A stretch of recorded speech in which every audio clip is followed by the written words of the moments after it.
What's up, everybody? Welcome to the Look Ahead show here with Vegas Al. We're going to get it started early a little bit. Going to break down NHL and NBA for tomorrow.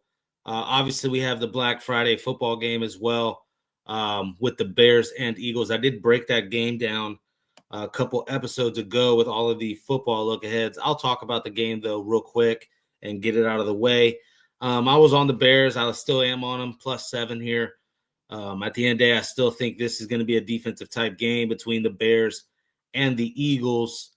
At the end of the day, I think Caleb Williams and this offense for the Bears has been rolling along very smoothly this year. Ben Johnson seems to have really changed the culture here in Chicago.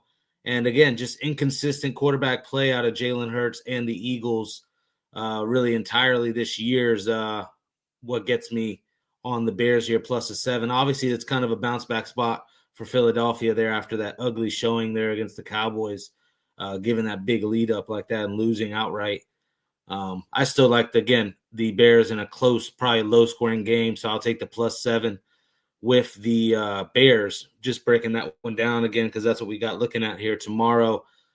Just real quick, talk about tonight. I was only on one play and I was on the Chiefs -3.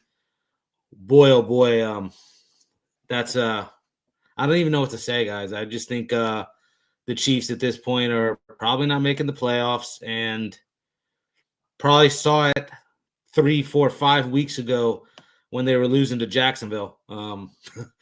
The writing was on the wall the whole time. They started to look good. All the pieces came back, and the offense started looking very good. Those blowout wins against the Raiders and Commanders now just suddenly, don't look as impressive. They're 6-6 now. Are these Chiefs basically have to win out? I don't know. It's not looking good for Kansas City there. I thought that was the spot for them. But yeah, hats off to Dallas. They got it done. A couple people I do know were on the Cowboys, so congratulations to them. But yeah, if I had to do it over again, I'd probably still be on the Chiefs. That's just the type of person I am. No regrets. It is what it is. Chiefs just didn't get it done. And, we'll definitely be treading lightly with them. But, I still think they'll probably win double-digit games this season, if not 9. 9-8 or 10-7, maybe even 11-6. They got to win out, obviously. But just that one was a rough one. That was the only play of the day for me. But let's get into this NHL. That's what we'll start off for tomorrow. Big-time slate in the NHL. First game here is the Lightning and the Red Wings. Lightning -125 favorites, and that's the pick at the end of the day. Just better team at the end of the day, more elite goalkeeping. This is also a revenge spot. The Red Wings beat them there earlier this year, 2-1 in overtime. I just think Lightning still the better squad, still should be able to get this done here, and don't mind laying a little bit of juice with the -125. All right, on to the next game. We got the New York Rangers taking on the Boston Bruins. Of course, you guys know I'm a Rangers fan, and I was looking their way, but just year-round hasn't played the greatest of hockey. Offenses look stagnant at times, and I just want to take this plus money price here with the Bruins, who I think are just still playing a little bit better hockey right now, and I trust them at home. Again, both teams kind of still getting good goalkeeping, though. This one could be a little low-scoring. Total is obviously at the 5.5. But yes, I like the Boston Bruins here tomorrow against the Rangers. And then another little plus money play here is the Wild here against the Avalanche. Obviously, the Avalanche looking like probably the best team in hockey right now out of the gate. But yeah, to me, it's Wild. Just still a guy like Matt Boldy, obviously Kaprizov, Johansson. There's a couple pieces on this Wild squad for them to, compete with the Avalanche and to get a +145 price. I'm looking at the Wild here. I like the Minnesota Wild tomorrow against the Avalanche. All right, next pick, we have the Devils taking on the Sabres. This one to me is an easy read. I'll just not overthink it and take the better team at a buy low price here. Got to go with the Devils here, who have been playing some good hockey themselves year long, at least out the gate. These young players here really stepped up last year, obviously getting in the playoffs, and looks like they're going to take maybe another step forward this year here, the Devils, and, going up against the Sabres here, they should be able to get it done. We'll do the -120 here with the Devils. And then this one here, we got the Panthers and the Flames. Another one real easy to me. If I had to bet this game, obviously I'm going with some plus money here, going on a puck line with the Panthers. Flames probably the worst team in hockey. Just short and sweet with it. Panthers also looking for a bounce back. So I don't know. I like the Panthers here on the puck line, -1.5. All right. On to the next one. We got those Flyers who just got done beating the Panthers in what was kind of a shocking win the other night there. I don't know. It just goes back to what I've been saying about the Panthers. Kind of inconsistent, 50-50 out the gate. Been waiting for them to, start playing the way we're expecting the Panthers to play. But, all right, talk about this game here with the Flyers and Islanders. Yes, I can see the Flyers keeping this close and even winning this outright. But both teams, really the Islanders as well, are getting good goalkeeping. That's why I'm on the under 5.5 in this one. I just see offense being limited here in this Philadelphia-New York matchup. On to the next one. We got the Senators and the Blues. The Blues are another team I've been struggling to want to back. Senators here at a -110 price. Sign me up right here with the Ottawa Senators. All right. Canadians, Golden Knights. This is a fun matchup here. Again, Golden Knights, another team I'm not really comfortable in backing. Again, still a ton of injuries on the Golden Knights. And I don't know. I just don't like the goalkeeping that they've been getting as well. Canadians at plus money is somewhere I'm looking. A Nick Suzuki goal, somewhere I'd be looking. But I do think, yes, still pieces missing from Golden Knights, but I still think they can put up plenty of offense. I think 4 out of the last 5 they've played has gone over this total, over 5.5 in Montreal versus Vegas. On to the next one here. We got the Kings and the Ducks. You guys know I've been on the Ducks year-round here. Not going to stop now. I'm on the Ducks here, -105. I just think this is another elite team that's kind of on the rise with a bunch of young players. I'm real heavy and real high on the Ducks this year. Kings on the road are not that bad this year. We know trend-wise the Kings have played a lot better on the road than they have at home. But I'm still on the Ducks here. Again, have been an early season cash cow for me. I'm not going to stop now. And then another team that I kind of like as well with another group of young players, Celebrini obviously comes to mind. Big breakout season for him. I'm on the Sharks here, -105 against the Canucks. No Canucks dance out of me tonight. I'm on the Sharks here at a -105 price. 2 -105 teams here, Ducks, Sharks, little 2-teamer if you guys wanted. But, on to the next one. We got the Maple Leafs and the Capitals. Maple Leafs, again, still slew of injuries. Not playing the greatest of hockey, 50-50 hockey. And I think the Capitals have been playing a lot better hockey, putting up a bunch of goals as well. But, again, I say putting up a bunch of goals. 4 out of their last 5 for the Capitals have actually gone under this total. I'm under 6.5 here in Toronto and Washington. All right. We got the Winnipeg Jets and the Carolina Hurricanes here. Hurricanes, again, another one of these elite teams a lot of people are high on. Jets, a playoff type team as well. The big news, though, is Hellebuck is going to be out now until January. Big-time goalkeeper there to be missing. So now Comrie's going to have to really step up. Obviously, there'll be some more guys coming in, filling in for that second spot. But with all that being said, I still think, next man up type mentality. We'll take the Jets here on the +1.5. If you want to sprinkle the +180 money line, don't blame you one bit. But again, I just not in love with what the Hurricanes core is. A Sebastian Aho, and then I'm really caught looking at elite scorers. Some may disagree with that, but that's just how I feel about them. Go put money on and then see what I'm talking about. But I'm on the Jets here +1.5 at the -130 price. Next game here as well, I'm going with the team that's playing the better hockey right now. We tried to go to the Blue Jackets the other night with that 5-0 loss there. That was brutal. I don't want to be on the Blackhawks. I know prisoner of the moment type bet, but I still think the Penguins are playing the better hockey anyways. Plus 120 price. I'll take it here with the Pittsburgh Penguins. All right. And then we got the Blackhawks here in kind of a back-to-back spot. Saw Bedard have that sweet goal, today. I just think this team, again, flying high, all cylinders. Young core starting to really show up. I'm on the Blackhawks here, minus 115 against the Predators. All right, almost done with the hockey here. Last game we got the Mammoth and the Stars.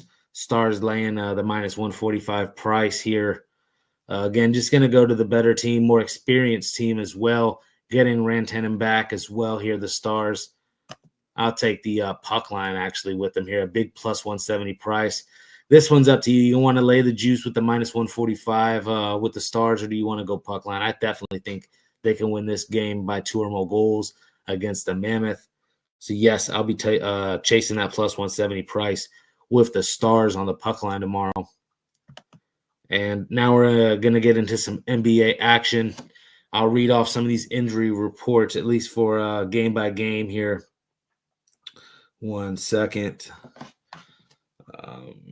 Quick card today. Again, we broke down all the college basketball.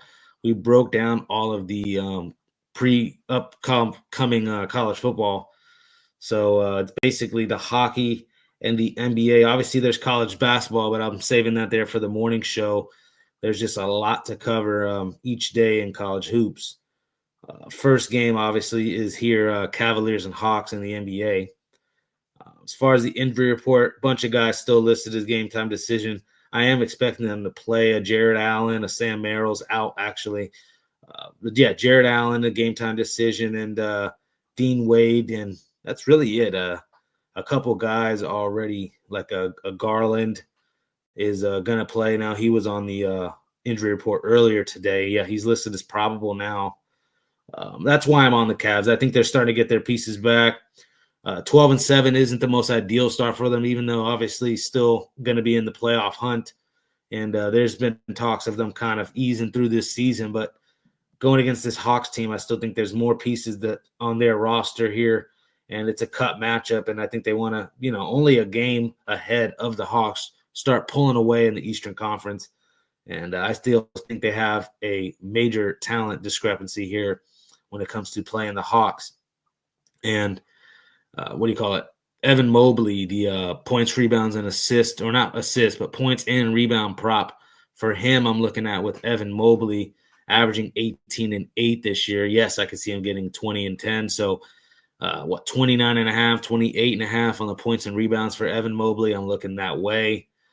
Not concerned about Jared Allen taking rebounds away from him. I think both of those guys could possibly get double digits. So maybe that's even another bonus prop. But as you can tell, I'm all over the Cleveland Cavaliers here.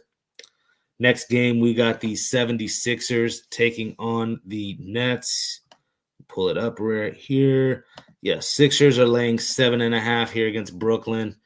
What else? No Michael Porter for the Nets. No Cam Thomas for the Nets. Haywood Highsmith out as well for the Nets here. But for the Sixers, Paul George game time decision, Bona game time decision. Watford's out, Edgecomb's out, and Embiid's out. But as long as they have a guy like Jared McCain, Tyrese Maxey, Quentin Grimes has played amazing off the bench and kind of in a starter role at times this year. I still think there's plenty of pieces. A guy like Kelly Oubre is well able to shoot the three. I don't know. I just can't get there at all with the Nets. Probably one of the, if not the worst team in the NBA, a 3-14 start. Philly, not necessarily in love with them, and the minus 7.5 is a little sketch, but I think it's rightly so. This line, it's opened up at 6 as well. I'll take the 76ers, though, here, minus a 7.5. On to the next game. We have another fun one, though, here, Bulls and Hornets. Bulls are 2.5-point favorites here. Injury report in this one, it's looking like Okoro's game time decision, Dalen Terry's a game time decision, Kevin Huerter game time decision, Williams game time decision, and Vucevic game time decision. A lot of question marks on the Bulls side. Expecting a couple of these guys to play, maybe a couple of these guys to not. It's kind of hard, hit or miss. We will see. But the injury report on the Hornets side is a lot cleaner. Nothing major here on the Hornets side. Obviously, Josh Green, Grant Williams are still out. Pat Connaughton, a game-time decision. But this kid, Con Kniple, I'm just going to keep bringing him up, man. Rookie of the year already is what it's looking like. Dropping 25 points a night, just about. What else? Just the 3 here. He's on pace to break the rookie record for most 3-point shots made in a season. Really high on Con Kniple, really high still on a LaMelo Ball and Brandon Miller, Miles Bridges. A ton of young guys are on this Hornet squad. They're starting to build something. I know they're 4-14 out the gate compared to a 9-8 for the Bulls, but I'm actually on the Hornets here, plus the 2.5. I think they get this one done here at home in this cut matchup. Get the 2.5 points here with the Hornets. On to the next game. We got the Orlando Magic taking on the Pistons in a game that's a revenge spot for me and a revenge spot for these Magic, as I remember being on the Magic there earlier this season when the Pistons blew them out. And, the Magic were at full strength at the time. But that's going to lead me into my point about Paolo Banchero. All of the plus-minus numbers say that the Magic are actually better without him in the lineup when it comes to Paolo Banchero. And I still think, again, let me actually get to the injury report. I forgot to go here. Injury report on the Magic and Pistons. But that was just my next point because I know Banchero is going to be out here in this one. Moritz Wagner's out, and Colin Castleton's still game-time decision. But for the Pistons, nothing really too crazy. Clintman out, Sasser out, Jaden Ivey game-time decision. I don't know. I still feel like it's a fool's gold here. 15-3. Just lost that game outright to the Celtics. That was a game we were on Boston. Obviously, you like the pieces here. Cade Cunningham, obviously, a Duncan Robinson able to shoot the 3. Eamon Thompson. I get it. A Sewer Thompson. Eamon Thompson there on the Rockets. But, Tobias Harris. There's some pieces. When's Tobias Harris? What do you do? Yeah, I don't know. I just looking at this here, I still think the perimeter shooting. Let me read these stats off to you real quick. 1 second. The Magic are shooting. One sec. They're shooting 36% from 3. The Magic here, and I would not be surprised to see the Pistons shooting better. But I still think it's going to be. What do you call it? Yeah, they're shooting only 31%. So it actually already goes into my case that I still think the Magic actually have the better perimeter scoring. We need a Franz Wagner to really step up, especially without Banchero. But as I've said, look at the plus-minus numbers if you're into that, and it's actually better without Banchero in. I think that says a lot going forward with what they might do with Banchero. Give me the Magic here, though, plus the 3.5 in a revenge spot for them. I think they could even win this game outright. On to the next one. We got the Wizards and the Pacers. 1 second. Let's get to that. Wizards and Pacers. The D-Gen special of the day here. 2 just god-awful records. 2-15, 2-16. It's just the most insane fall-off that needs to be studied here with the Pacers. I get it. A bunch of guys got hurt. Really just Halliburton, and then to lose Miles Turner in the offseason to the Bucks. But you would really expect them not to start off 2-16 this year. Obviously, the injury bug has just completely plagued them, and it's plaguing them here again today. Nemhard's now game-time decision. And obviously those main guys that have been out, the Neesmiths, the Jackson, Furphy, and then Cam Jones, all still out. Going to need Nemhard. That's just a big, guard, floor general type guy that can also create his own shot. To not have him in the lineup is, a big blow. But you still have TJ McConnell. You still have Benedict Mathurin, Pascal Siakam. Still plenty of pieces. And then you look at what the Wizards have. No Trey Johnson, which has been a big little piece for them off the bench, this rookie. Almost 12 points per game. Keontae George has also taken a step forward this year. Almost 17 points per game. But you got an aging CJ McCollum. And then, I'm not in love with Alex Sarr, who, yes, he's putting up some pretty solid numbers, 18 points per game, 8 rebounds. I just think he's still light. What do you call it? Doesn't weigh that much. I'm just trying to be nice here. 205, 7 foot tall. I don't know. Obviously, the new age center isn't necessarily these big Shaq type builds. It's the guys that are skinny and able to get up and down the floor and, shoot that outside shot, also protect the rim. But I don't know. I'm not the biggest Alex Sarr Wizards guy. Clearly, 2-15 versus this 2-16 Indiana Pacers squad. I think the Pacers, I've been saying I think they get right for the last, 2 weeks. And Raptors, I was on them, the +10 there. I was on them against the Pacers. They've been covering. That's the thing, is they're not – the last 4 or 5 games at least we've been on them, and they've kind of been holding their own. Yeah, I'm on the Pacers here. It is a strange number to have to lay here, -6.5 with Indiana. But, yes, I would be on the Pacers in the DGen special of the day. And then this one here is almost a running to the window type spot for me, at least. Even without Giannis, who last I checked Giannis was on the game time decision injury report here. And Kevin Porter's obviously still out. Torian Price is out till January. And then when you look at the Knicks, Anunoby's out, Shamit's out, and McCullough's a game time decision.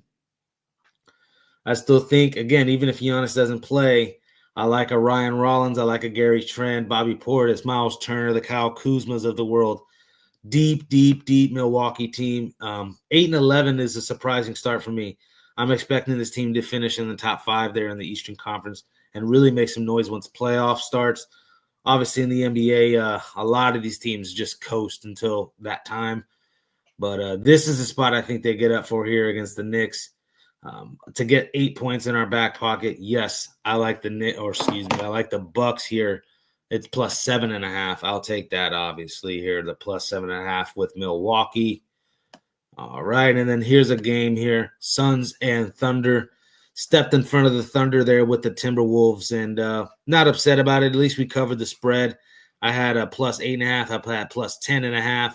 They lose by 8, the Timberwolves. So, we covered that. But, man, that was a money line capable spot for the Timberwolves, and they were in that game back and forth. It was tied at many points late in that game, and just the last 5 or so minutes in that fourth quarter, obviously the Thunder took over. But obviously the Timberwolves at least were able to keep it close, cover the spread. Am I going to rush to the window here and get +15.5 with the Suns, who, like I've been saying all year long, it feels like are really just Devin Booker, and that's it. When it comes to the injury report here, let me read this one out for you guys. And this one, what do you call it? We're going to have Grayson Allen, again, still out. Ryan Dunn out. Jalen Green out. Those are some pieces that Devin Booker would love to have to just take some of the scoring pressure off of himself. And I don't think it matters who's out for the Thunder. They just seem to be next man up, rolling on, all cylinders, 18-1. We were talking, Rod, I think, comes to my mind in the morning show this morning. We were talking about 18-1 and how they're, chasing this record. I totally see that.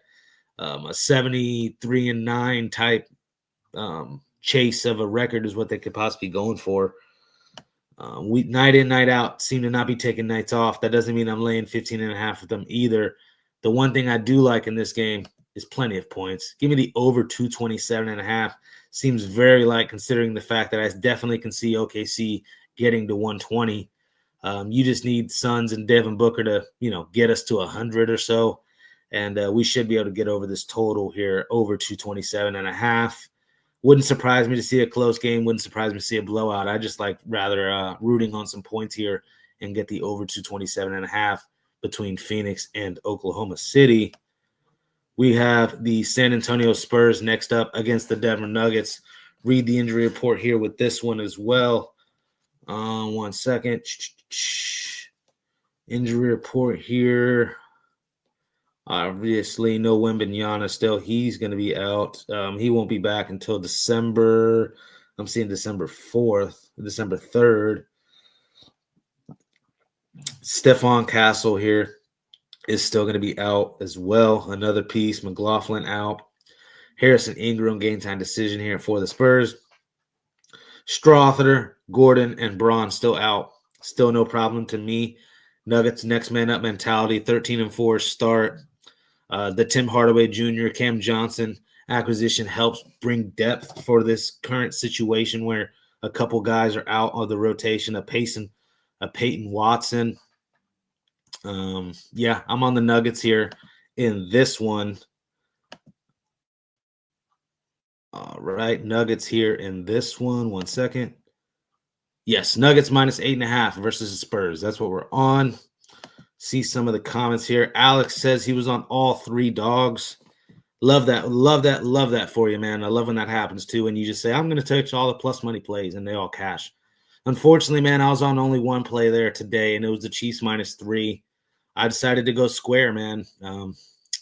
To me, it seemed like the public was all over the Cowboys. That thing, at the end of the day, it was -6, -7 a couple weeks ago, and this thing's got all the way down to a -3.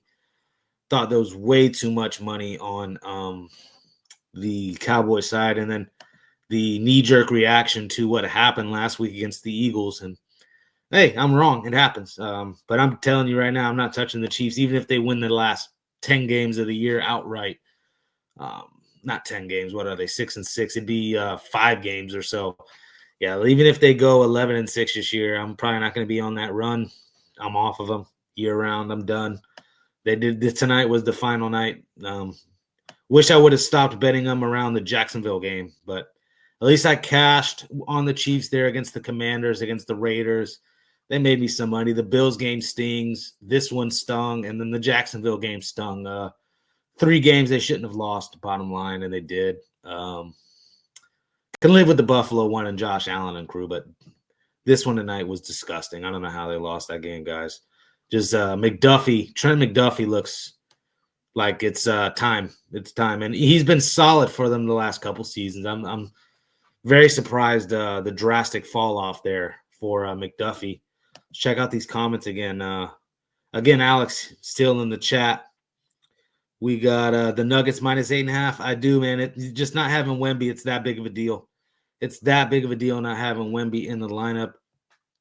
Makes that much of a difference. And yes, Chiefs are in deep poo-poo, deep shit. I agree.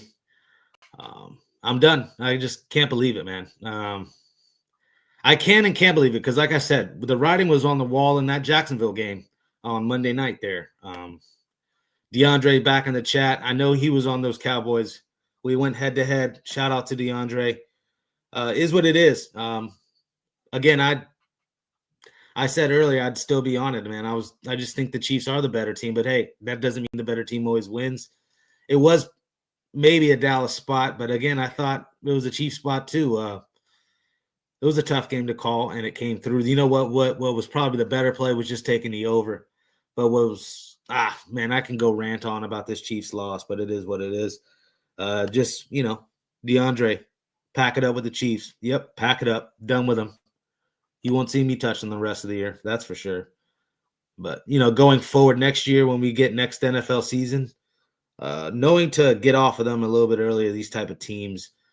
Jacksonville, like I said, that Jacksonville week, I should have stopped. There was another NBA game I was trying to touch. Yes, Kings and Jazz, just to get back to the NBA. I'm on the Kings here plus the 1.5.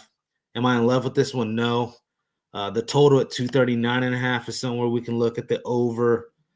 I can't get on a team here that's lacking the front court depth now when it comes to the Jazz. Still some rookies having to show up in the rotation for the Jazz as well. This was the team I was high on earlier this year. They lost Walker Kessler and a lot of pieces, and it's starting to go downhill already. And at the end of the day, the Kings, if they can – because Sabonis isn't going to play here. I'll actually read the injury report for this one as well. 1 second. Right. Injury report for Kings and Jazz. Schroeder, game time decision. Sabonis, yes, still out. Georges Yang for Jazz out. Kessler obviously still out for a whole year. To me, it's the fact that Kevin Love is going to have to play valuable minutes for the Jazz. I'm waiting on the emergence of Maxine Reynaud. this big-time center here from Stanford. How many minutes has this kid played this year? He's played 11 games, 13 minutes per game, only 5 points per game. He has to see a more serious role going forward. And then obviously the Prestis Achachua as well. I don't know. I think it's more than likely going to be a stay away from me, but again, forced to play. I'd rather be on a Levine, DeRozan, Westbrook, Monk type squad than what the Jazz young core has to work with. I do think maybe the over is live as well, though. And then let's check out the comments, and then I'll talk about those final 2 NBA games. Early college football tomorrow here, DeAndre's talking about. Absolutely love it. Yes, I talked about some of the college football last episode, but I'm just trying to read these comments 1 second. Yes, I talked about Georgia Tech, Georgia last episode or 2 ago. I can't remember. A lot of action. But we're on the dog there, Georgia Tech. I think they keep it close. Again, a big letdown what happened last week, but they were looking forward to this one. Last year's game, overtime thriller. 2 years ago was a 31-23 win by Georgia. So Georgia's never really wiped the floor. Georgia Tech here these last couple seasons. Haynes King, only minus 150 for him to get a rushing touchdown. I definitely could see him find in that Georgia Tech game. That's just the first one that came to my mind as far as those games tomorrow because I'm excited for that one. And Alex here disagrees. He says Jazz seems a bit too free. Hey, best of luck with you. I mean, I like a Walter Clayton Jr. still. I'm just waiting on him to start really doing something. Ace Bailey, obviously, still those 2 rookies I'm really talking about. But yes, Keontae George is starting to look, like he's the franchise type carrier. Marketing, of course, but I don't know. Why is the line only minus 1.5? So, yeah, he says seems a bit too free. So that might be what he's alluding at. That, just seems too easy. But what's he saying? That DeRozan under 1.5 threes automatic parlay piece for me? I'm not mad at that. Yep, Mr. Mid-Range, DeRozan. DeFrozen. He says DeFrozen. Well, making me want to get on those Kings a little bit. I'm not going to lie, man. I'm probably staying away. Yes, he agrees. Markkanen is a monster. All right, let's get into these final couple games. I don't have banners for these ones, man. Some technical difficulties. But the final 2 games, I'll start with the first one here. We got Lakers and Mavericks. This one in L.A. Lakers 9.5-point favorites. Injury report in this one. Still day-to-day Davis being questionable game-time decision. Derek Lively here. He will be out. That was just huge for them. He just came back, and now all of a sudden he's hurt again. And then, yes, Exum and Irving still out for long periods of time.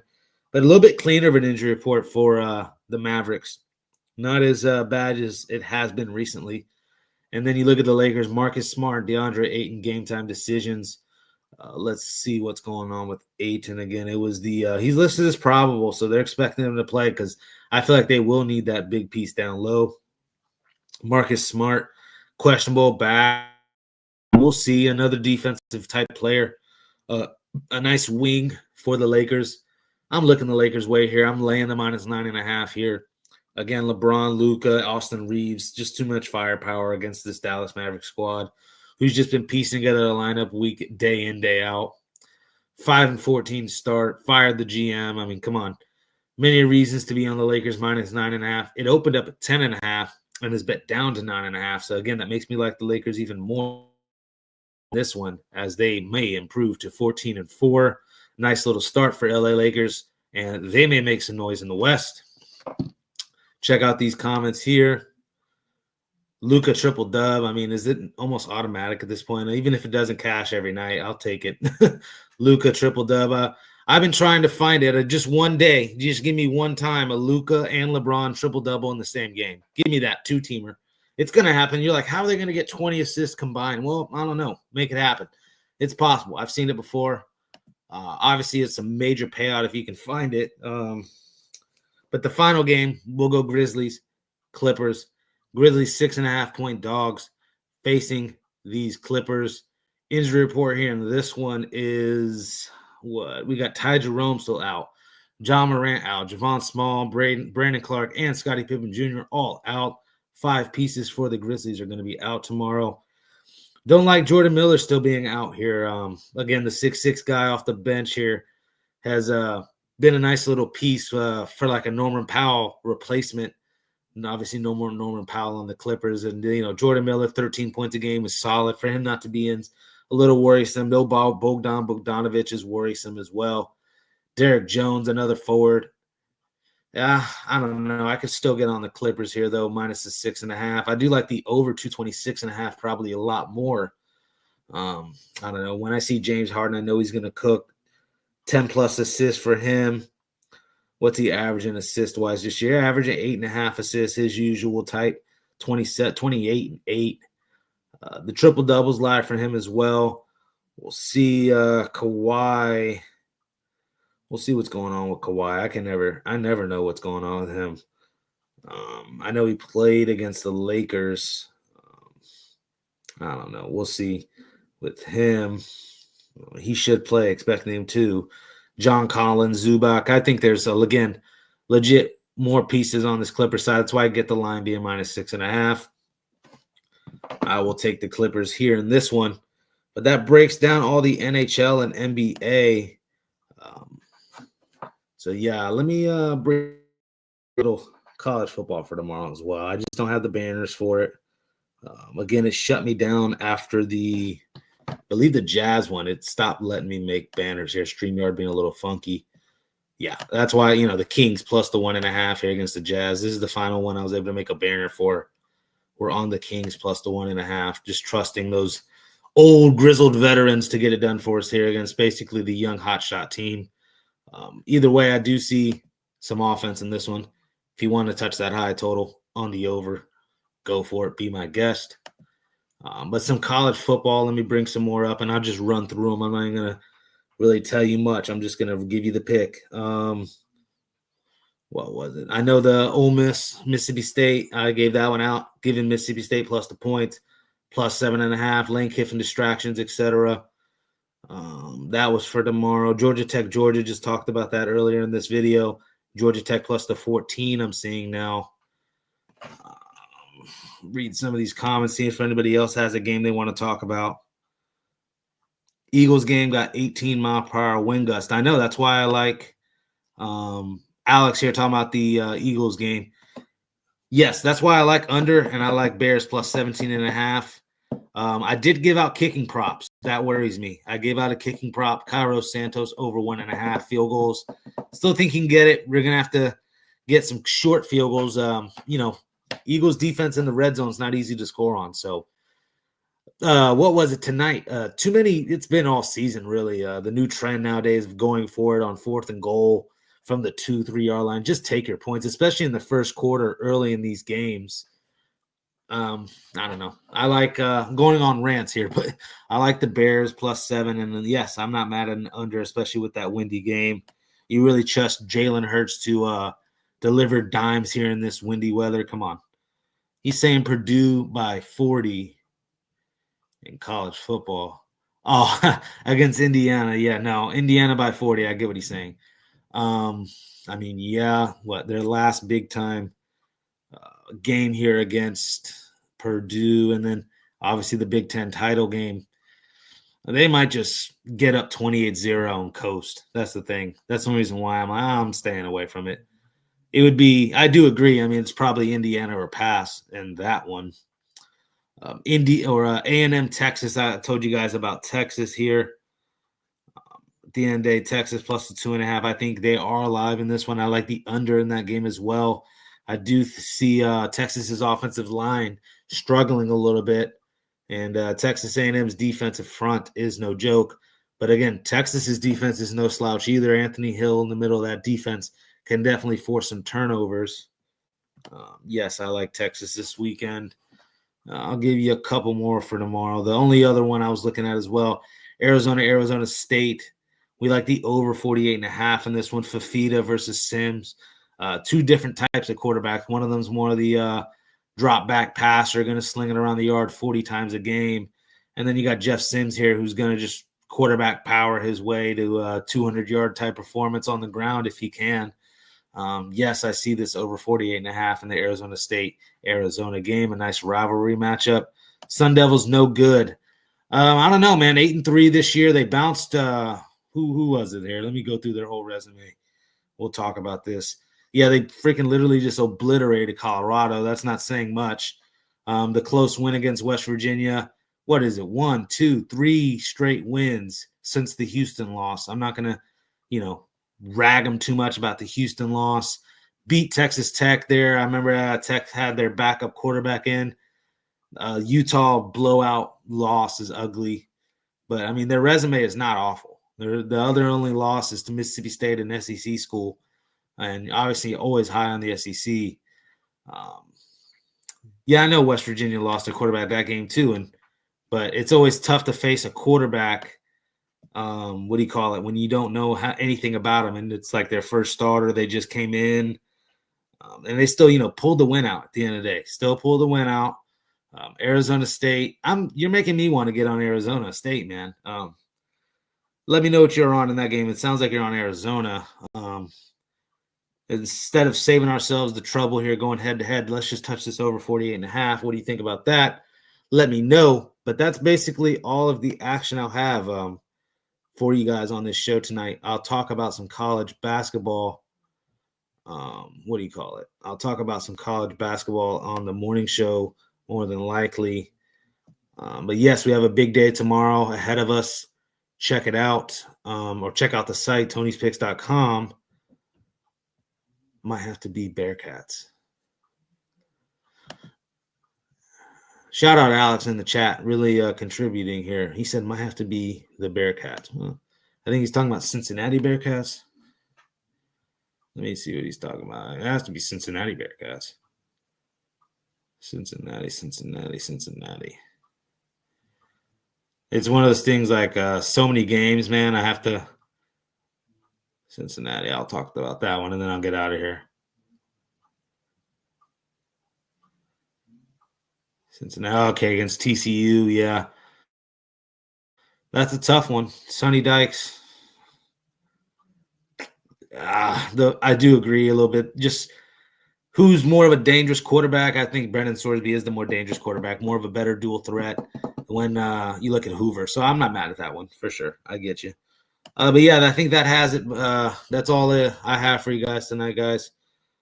So yeah, go check out the site, tonyspicks.com. We'll have more picks on there, and obviously check out the morning show tomorrow, and we'll give you guys some college basketball, the rest of the slate as well. But yes, make tomorrow a winning day, and best of luck to everybody out there. Peace.